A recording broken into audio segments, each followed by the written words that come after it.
अक्सर कहा जाता है कि जिस थाली में आप खाना खाते हैं उसमें कभी भी हाथ नहीं धोने चाहिए। दरअसल ज्योतिष में कई ऐसी मान्यताएं हैं जिनका हमारे जीवन में कुछ न कुछ प्रभाव जरूर पड़ता है। ऐसे ही शास्त्रों में बनाए नियमों के अनुसार भोजन के भी कुछ विशेष नियमों का पालन जरूरी बताया गया है। इसीलिए भोजन से जुड़े किसी भी नियम का पालन न करने से माता अन्नपूर्णा का अपमान होता है। मुख्य रूप से यदि आप खाने के बाद उसी थाली में हाथ धोते हैं तो इसे माता लक्ष्मी का सबसे बड़ा अपमान माना जाता है। तो चलिए आज के इस वीडियो में आपको बताते हैं कि भोजन करने के बाद उसी थाली में हाथ क्यों नहीं धोना चाहिए। रूठ जाती है माँ लक्ष्मी।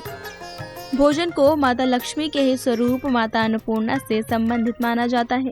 इसीलिए जो लोग खाने के बाद उसी थाली में हाथ धोते हैं उनके घर से माता लक्ष्मी रूठ जाती हैं।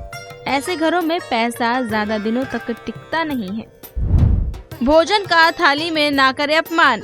जो लोग खाने की खाली थाली का अपमान करते हैं उन्हें भी माता लक्ष्मी की कृपा दृष्टि नहीं मिल पाती है।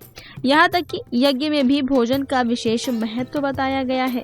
माना जाता है कि यज्ञ में जो भी सामग्री अर्पित की जाती है वो देवताओं को भोजन के रूप में मिलती है। इसीलिए यदि आप भोजन की ही थाली में हाथ धोते हैं तो ईश्वर का आपका यज्ञ स्वीकार नहीं होता है।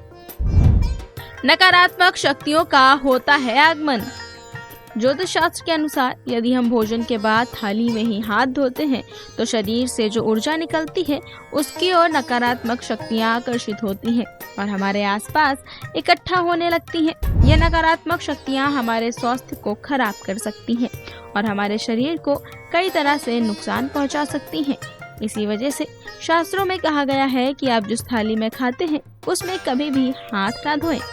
इसी वजह से हिंदू धर्म शास्त्रों में यह नियम बनाया गया है कि कभी भी भोजन की थाली में हाथ नहीं धोना चाहिए। Bureau report, daily line.